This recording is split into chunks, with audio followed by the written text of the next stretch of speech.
Сейчас еще один момент захотелось сразу же сказать, что подсказку лучше всего знаем только мы.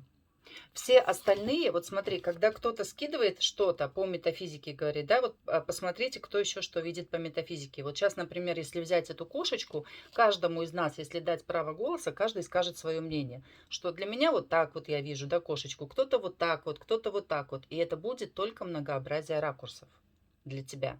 Это будет многообразие ракурсов, а еще это будет как идея иногда может быть, да, когда ты вот, ну, кто-то проговорит, и ты такой, вау, а я вообще с этой стороны не посмотрела, да, то есть это как класс.